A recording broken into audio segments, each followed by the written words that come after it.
بالله من الشيطان الرجيم. بسم الله الرحمن الرحيم. كتاب رياض الصالحين.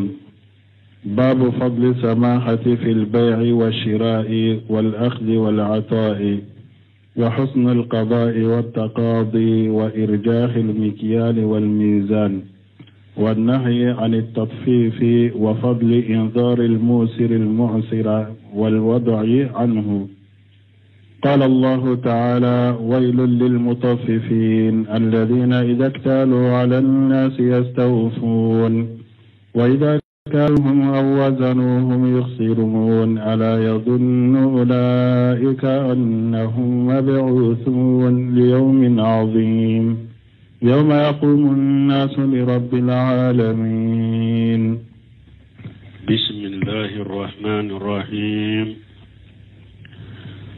والصلاة والسلام على نبينا محمد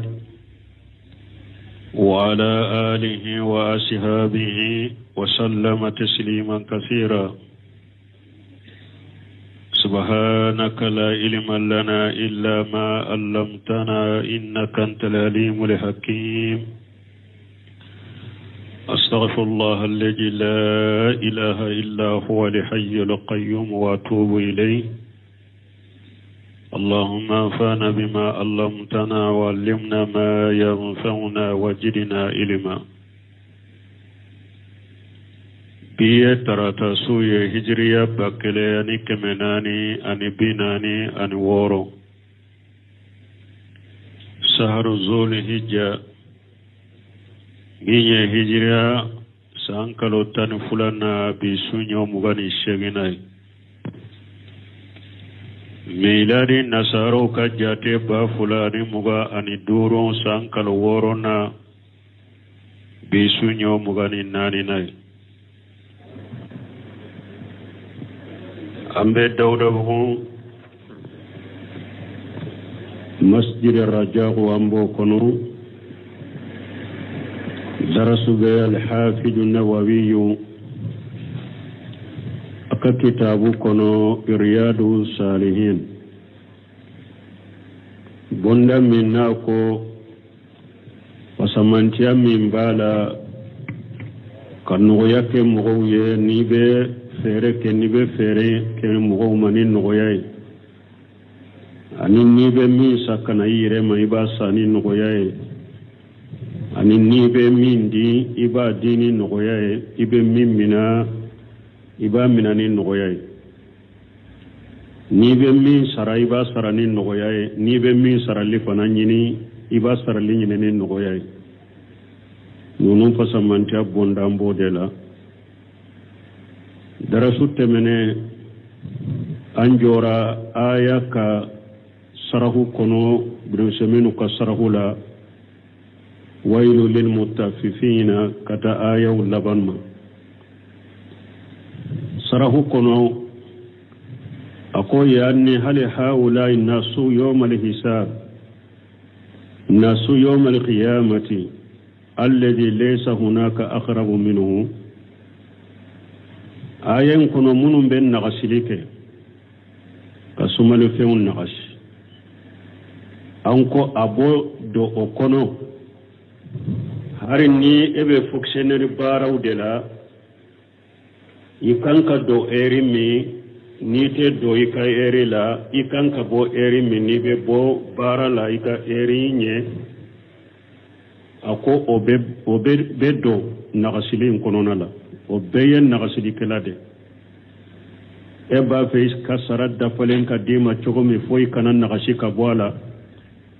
ifana ki ka bara yinke adafale foi kana nagasala donc nin nagasili kelaw ala ko yala nunu nyina na dewa ku te kunu korosili do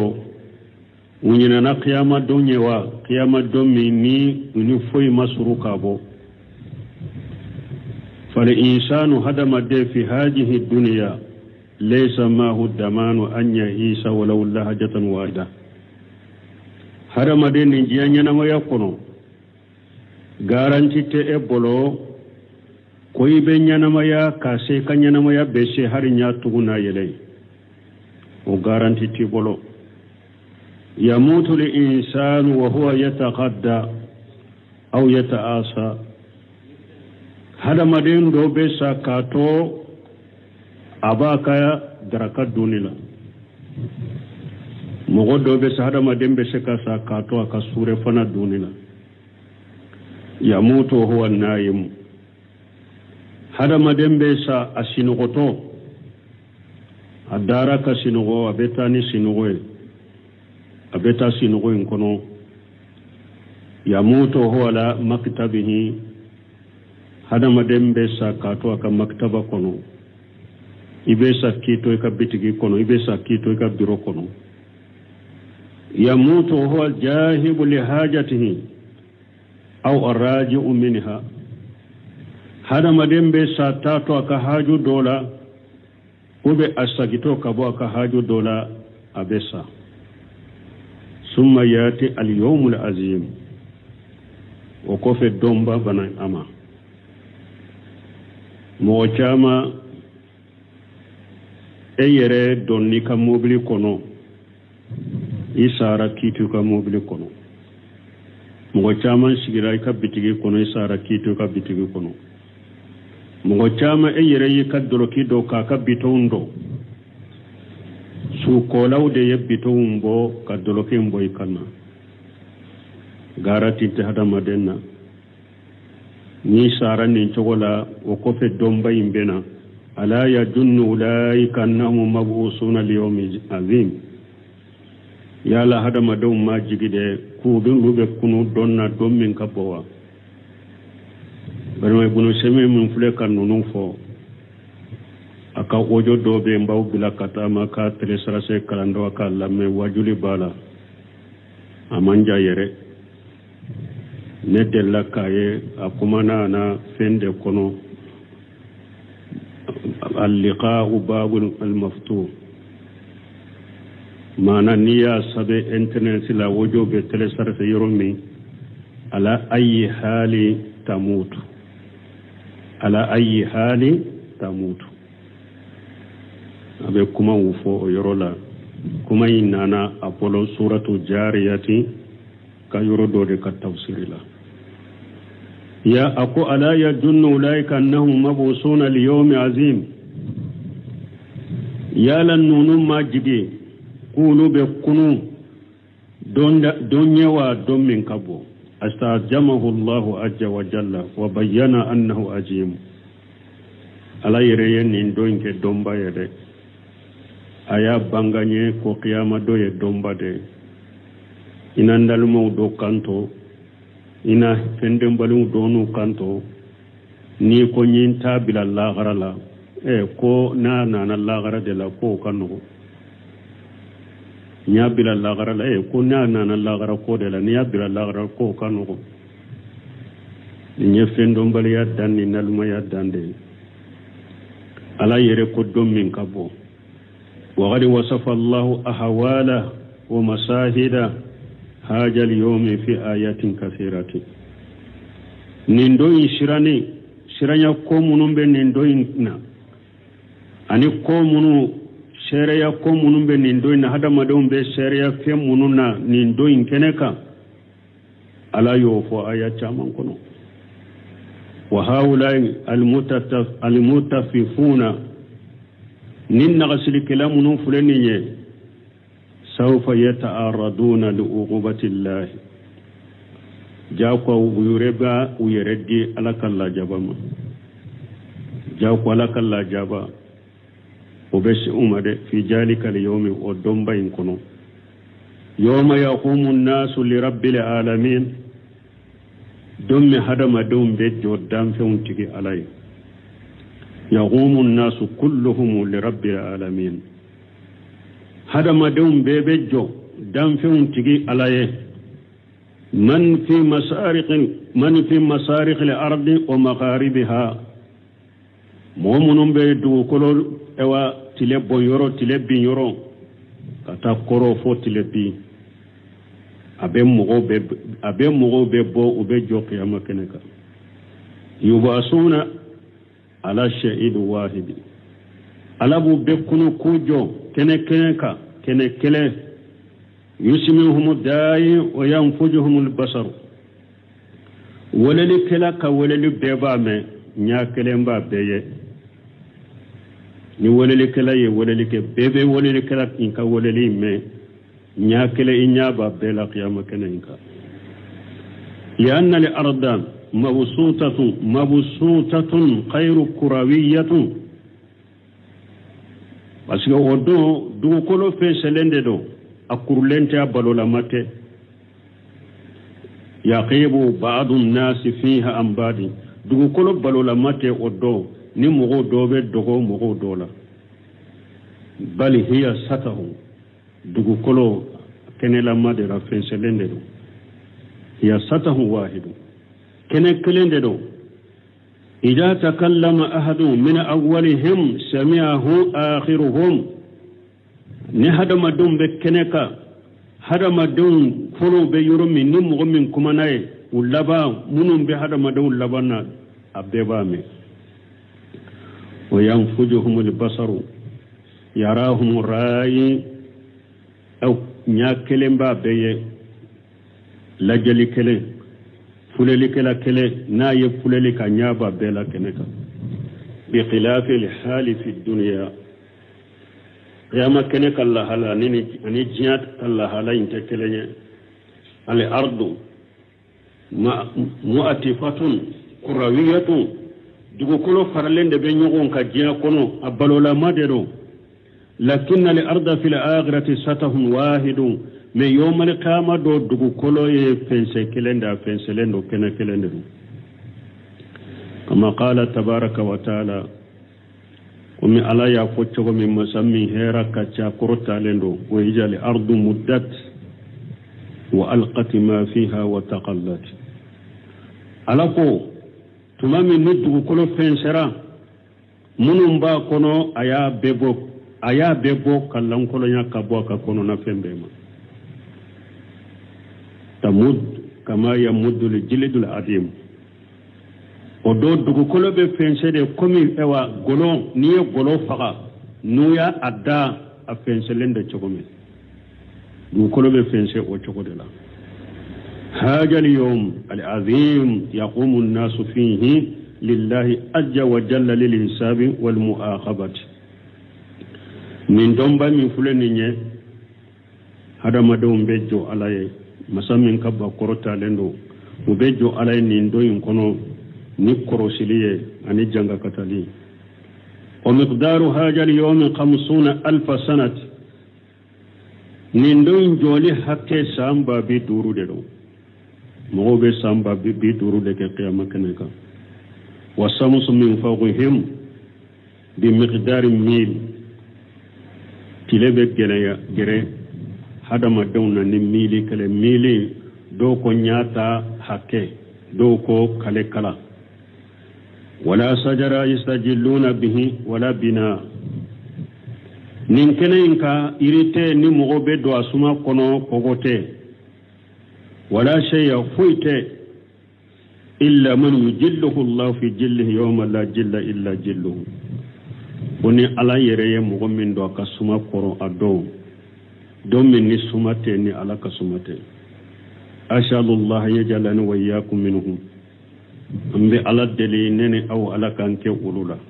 على بمونون دو كسما كورو فهذا اليوم العظيم نندمبا من فلنينيه سيجير هؤلاء المتففون عقوبتهم نندم باي من فلنينيه نغسل كلو وبوك الله جابسر نندم باي من فلنينيه مغمون بسمال فيون نغسي كساون نون نغسي كتلون نغسي كميجانون نغسي بارا من ديرما إتي اوا إكا بارا تاتا وغتلا إتي جيكا جيكا وغتلا bara be tarade ateta jonna ibe jigi jonna ikallerete se nunumbu ka janga kata akuba soroni ndoinde laysa hunaka waladu yanfau odo dente demmi be sekina fa wala abu wala ummu wala zawjatu wala ahadu fate nim be sekina fa ki defa bate min beseki nafaki defa furumusote min beseki defa ya do wala ahadu mughshite likulli imri minhum yawma iz sanu yuqnihi haramaden kelenkele be woddo kobi bolo komi bi kariya kabo mugotoma فليحذر هؤلاء المتففون ولا نغسل كلون أي سرا أي يرقلوس وليتقوا الله عز وجل نغسل كلون كو يرقلوس وكسر لني مسمن كبا كروتا لندو ويودون لحق كاملا أي مغوك حق الدفلين دوما وإن جادوا فضلة فهو أفضل minna yere jidi fen jidi mogo ka hakke dafalen ko fe ya ka hakke sumaya dafara ni yere do faraka ni yere kanyuma yaye o kanyi walahum an ya'khudhu haqqahum kamila adagara sumali kelawye o ku ka hakke mina mogo la adafale wa in tasamahu fa huwa afdalu min nu yen no yake ka jay jew ka hakke do ko mogo bolo wode kanyi wallahu almuwaffiq ndala dela kambe sababa ma balmo nagasiri kelaw harisa fulo munu fora uka sarahu fule donc hada maden kelen kele yen nin kuma munu me nin kuma wajulu kuma de do mo ki jantu yere la de anya po chugo min jianya na mayen kono garanti te mo wala ko janko an ka jella ba min fulani ni Allah fiya paga yere ka do shebe mo munu nyaw o be sumunyana ka kulunkulu problème bolo te sega sino problème bolo do te sega sino mimbe iyere ma bi ko fura do te e bolo ko ne bana do ti fare ko la hada ma do na biya ka do hammi kacha ko kacha jianya na ma ya tera ne chokola namma tile fana kanyire kolosi anni junubu fana kana se lagarama abeke chogodi wala jianya na ma ya bekera problème yebi hada maden kele katai sen fara foi kunkolo chama chabe problème be fama bolo abe population bolo problème be muso bolo abe chew bolo problème be makroba bolo abe demisenu bolo problème be karamogo berabo karamogo tanabolo jianya na ma ya kera mbolo nin chogola saya modeli bekera nin janda bayina asin warade danu atarani sinogo dere atumba ka mobili de kono doro afatura de asiglen tumbe aka maktaba de kono afatura asiglen tumbe aka bitigi de kono doro afatura ako afari mandala doro antara dokotoro wore doro abena wakati mi afatura ebe yere bi ka basada kamuna do bi mogo do be yere ba ka basada kabana do nyen korea ke kata useminu ka kasete mi ma bofo mogo do bi ka droki do yere be bitondo me su kola de be o bitondo numbo ela te yere tegete se ku fulu nimbe donen ko tan kan jan tonyere la ninjanya na mo yakono sumali fe un ka dafa a saude do wa a kilo de do wa a mijane de do wa lahidu kawun ka dafa mogo kele ba fe ka hakke dafa len ka dima chogomi awa mogo ka hakke dafa len duma alaka hakki mandama وعن أبي هريرة رضي الله عنه أن رجلا أتى النبي صلى الله عليه وسلم يتقاضاه فأغلظ له فهم به أصحابه فقال رسول الله صلى الله عليه وسلم دعوه فإن لصاحب الحق مقالا ثم قال أعطوه سنا مثل سنه قالوا يا رسول الله لا نجد إلا أمثل من سنه قال أعطوه فإن خيركم أحسنكم قضاء متفق عليه وعن جابر رضي الله عنه أن رسول الله صلى الله عليه وسلم قال رحم الله رجلا سمحا إذا باع وإذا اشترى وإذا اقتضى رواه البخاري وعن أبي قتادة رضي الله عنه قال سمعت رسول الله صلى الله عليه وسلم يقول من سره أن ينجيه الله من كرب يوم القيامة فلينفس عن معسر أو يضع عنه رواه مسلم. وعن أبي هريرة رضي الله عنه قال سمع أبي هريرة ملك جكبواما أن الرجل أتى النبي صلى الله عليه وسلم كوتشيدو نانا تشيدما على كترنا كشباكا يتقاداه ناباكي كانيني تشيدم في كوتشيدن كاكا جروسرا وأخلج له أو أيكمي أيا جريا تشيدن كفنا كما جريما وفو تشيدن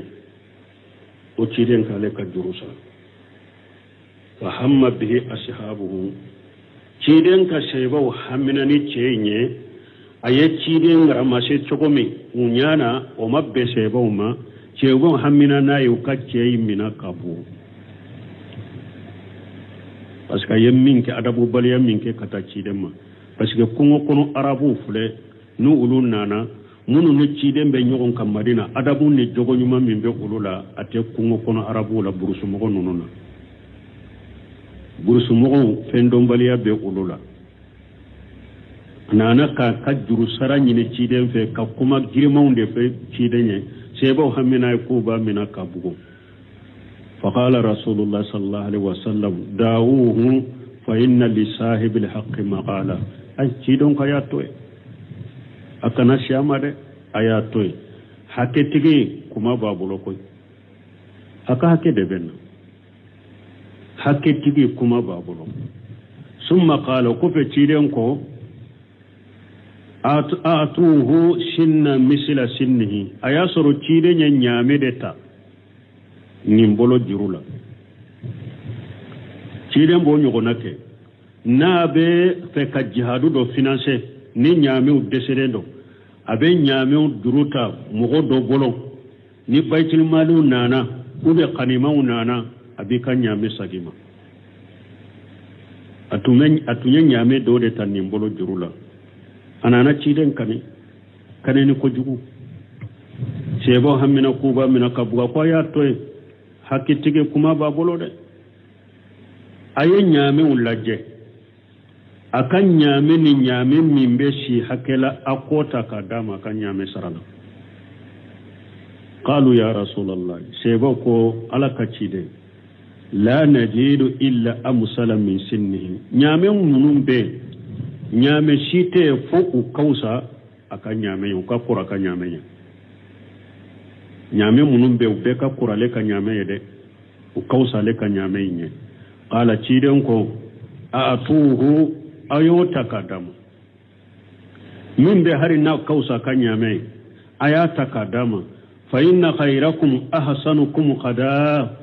aw nyuma mu'min ni be juru sara chogonye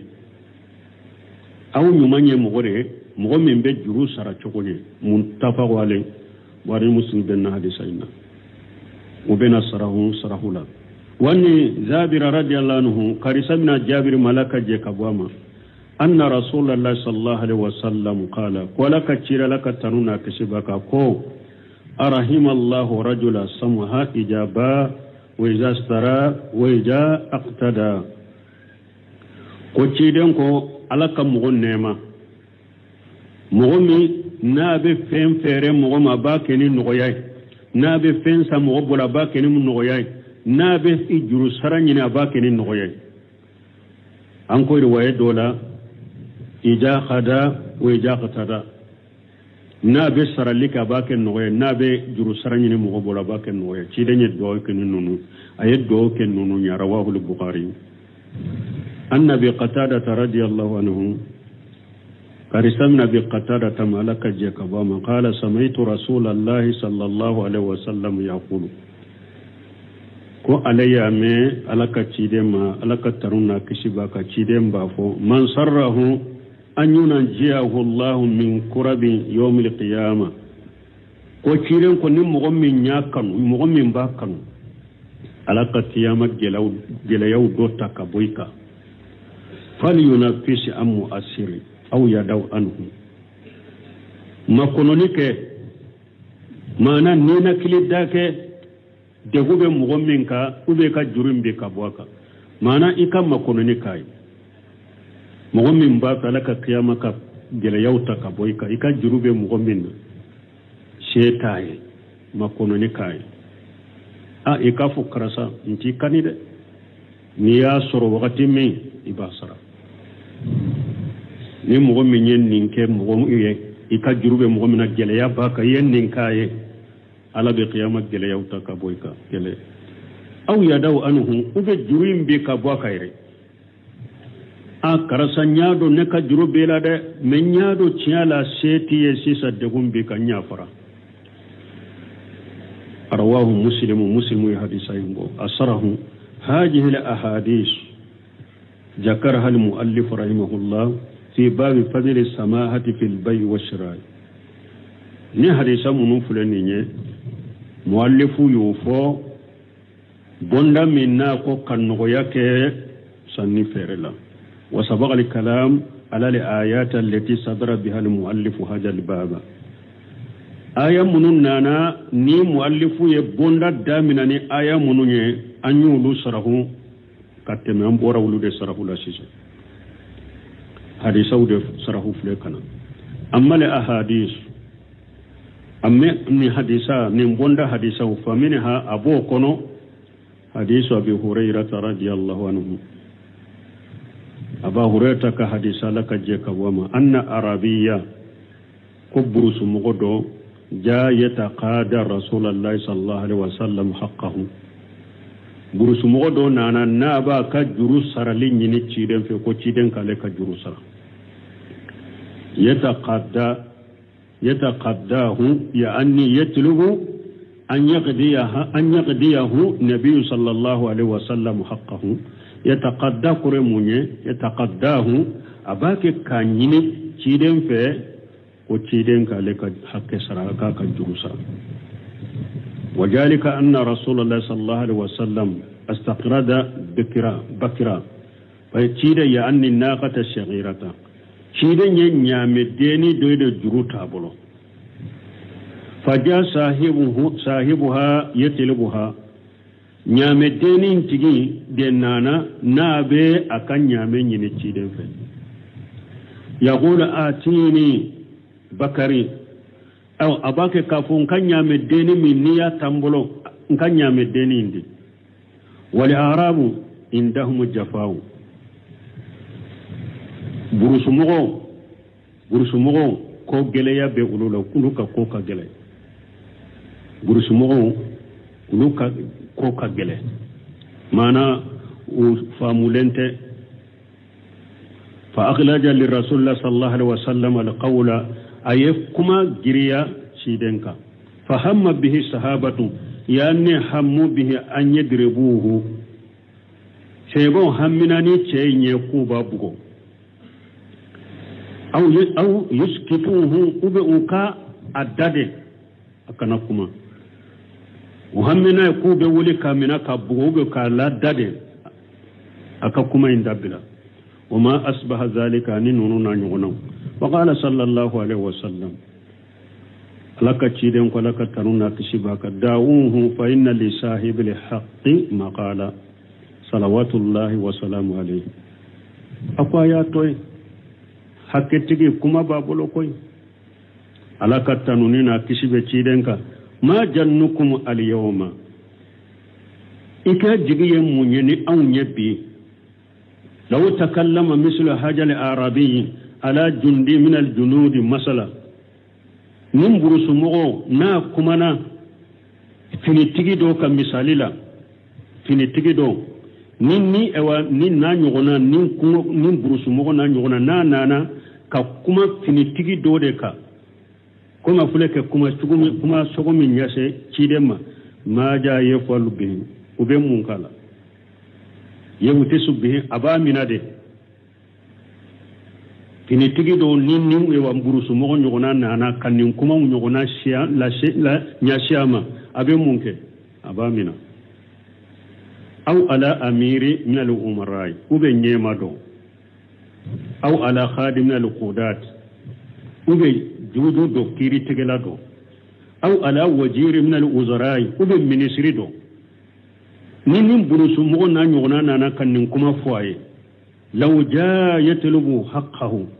ni anana nunu na nyona ma burusu mo na nunu na nyona ma abaka hakkenyi ni walau bi suhulati harina ya ka hakkenyi ni no yade rubama yuftaku bihi akacha ubamin ube fen kala illa ma sha Allah fonni ala ye min kanu ni ayala ya kanu fen kana ke mo minna de mana bunu semu ba ke kayira cide nan ka janyono ala ka cide asabali lendo amunyi lendo abe ewa munyu mo koro no ya babolo min fule ka ke cide ma fo ka sebo hammina ku ba dade ube ba bugo na ko aya toy ni ona nyona kera fini tigi dola sisa no seminu be min fo ube nyema do ube kiri tigela do ube ministry do hari ni anana ka hakki mugo nana ka hakkenyi nafe aka jamanya na ni no yade ubamina woni ala ye min kanu ni fente kila sino fembe kila de amma haja minni fayaqliju alqawla li muhammadin rasulullah sallallahu alaihi wasallam ayyukum girman fo cidenye muhammadu alaka tanuna kishibaka wa yaqulu ciden ba ke kafo da'uhu fa inna li sahibil haqqi maqala ayatoy hakkitigi kuma babulo hakkitigi kuma babulo yo an kaddimi katale de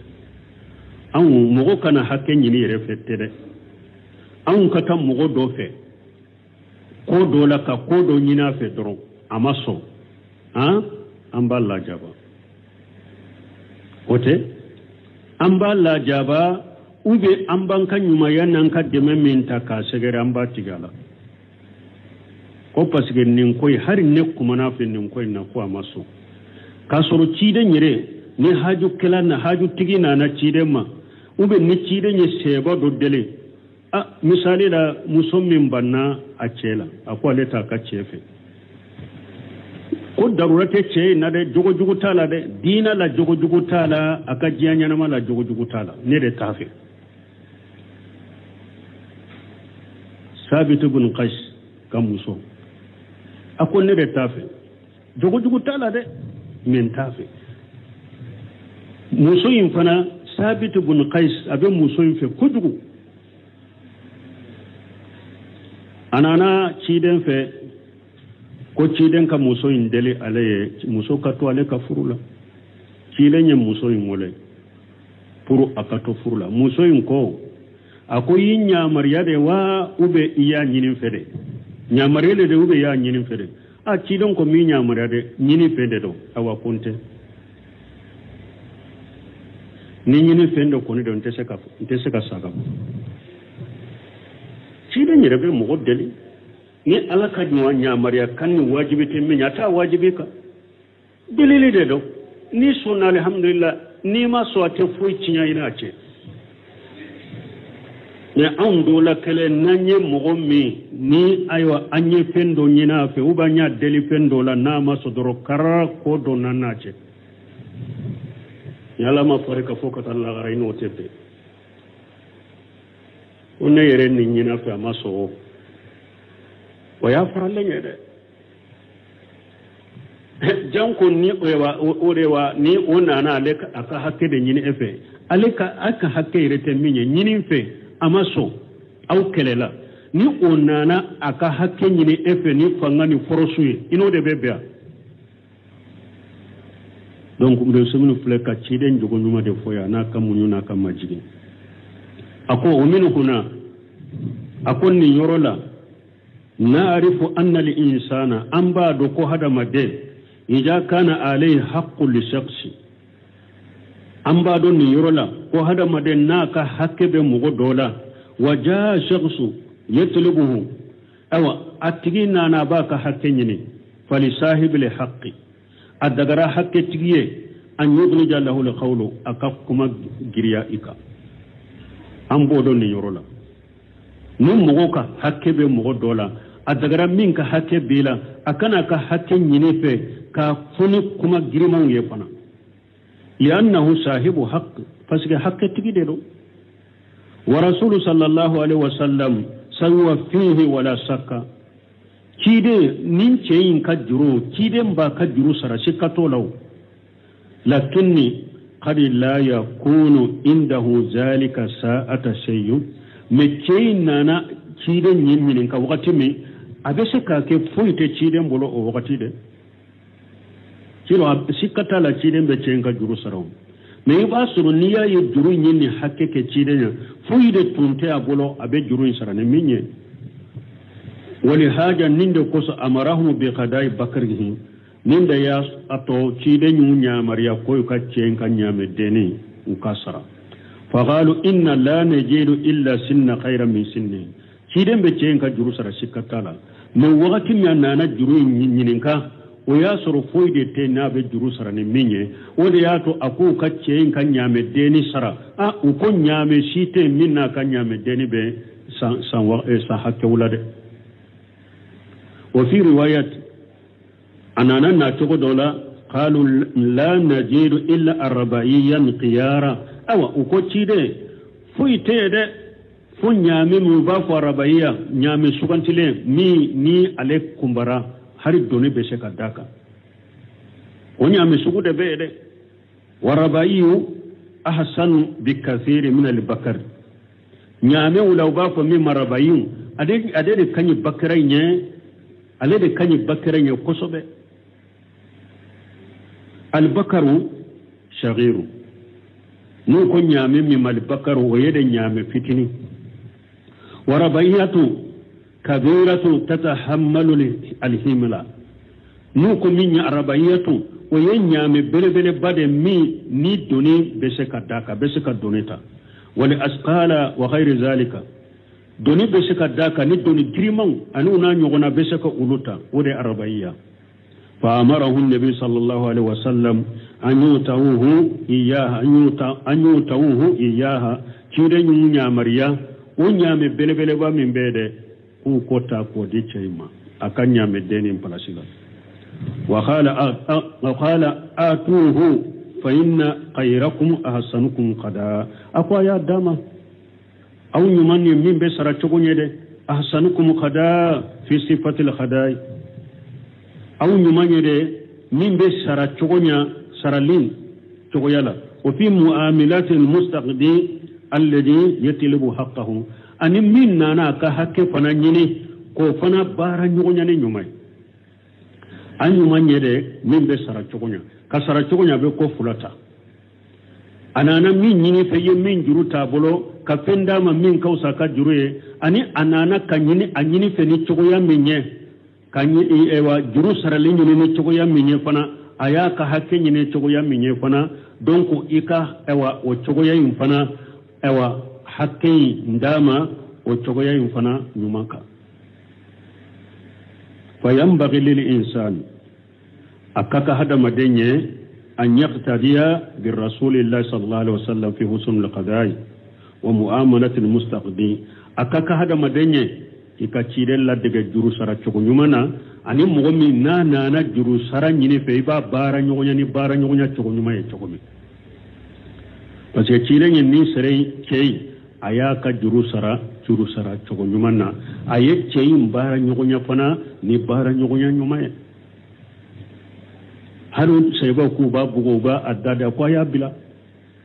wakaka ci mugo hada madde an ka ci de la de nununa alladhi yatlubu haqqahu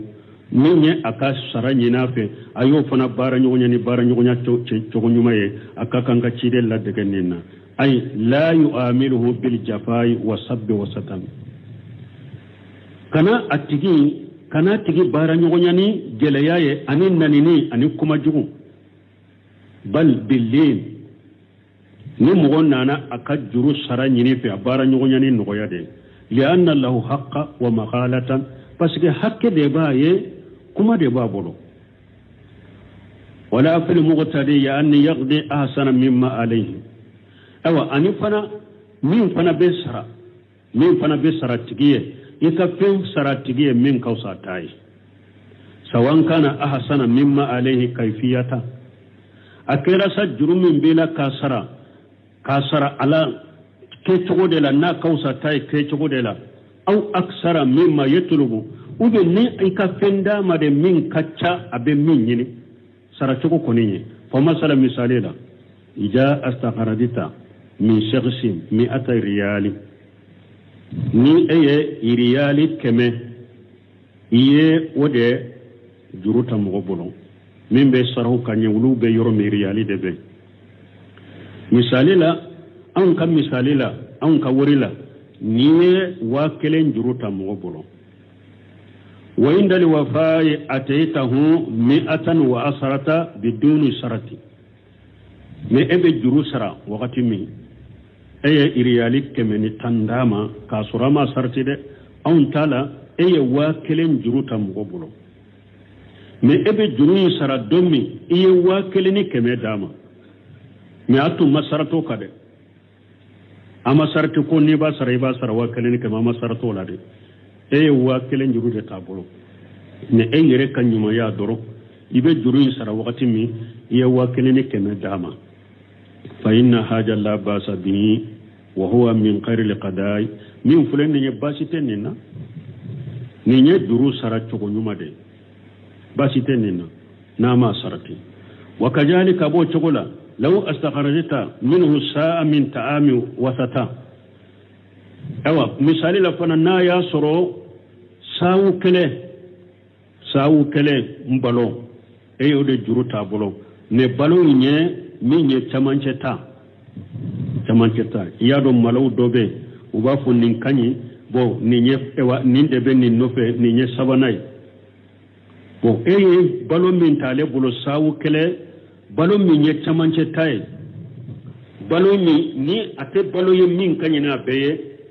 awa ate balo ye fana ube kausa minye alebe chamancheta la eye sawu kele mbalo tala balo chamanchela laysa bitayyib wala biradi eye minta ate komi balu nyumando abeste ate balu fana dugmatate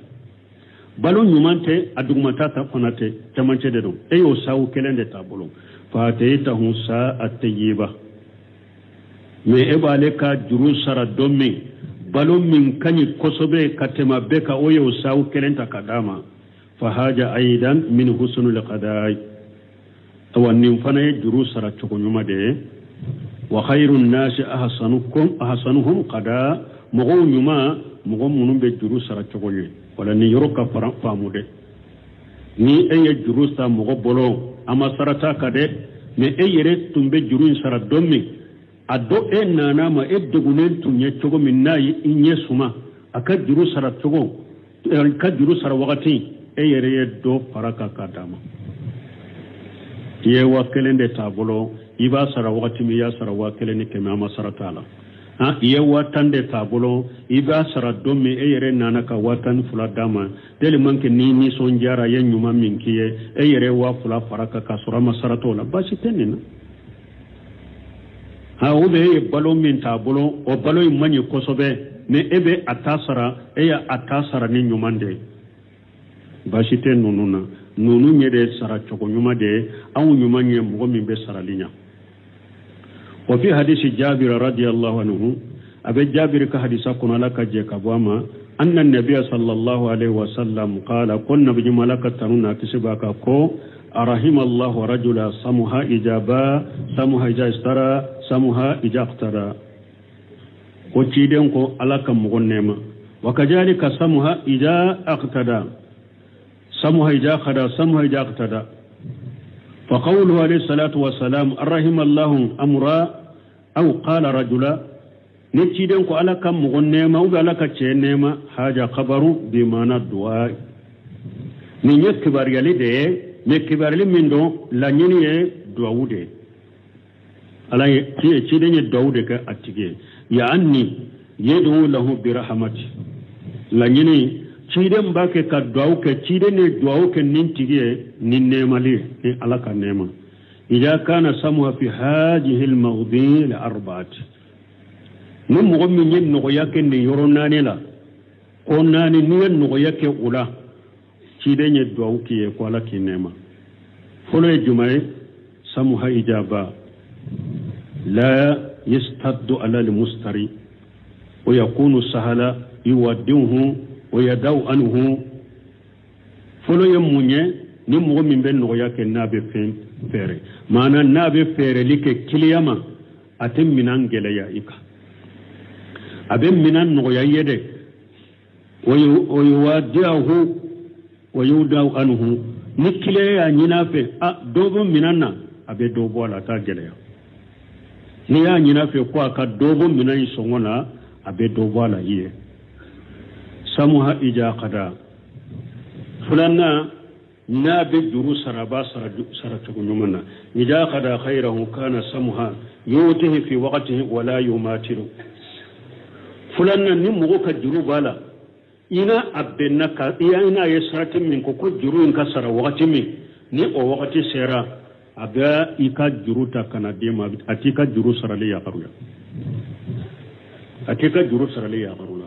ni wagati min fɔra ko juru in ka sara dɔrɔn a bɛ n'i ka juru d'i ma nɔgɔya la a t'i ka juru sarali tara dɛ kadhalika samuha iza sara a b'o cogo kelen de la n'a bɛ fɛn tɛrɛmɛ mɔgɔ bolo fana a t'a kɛ ni gɛlɛya ye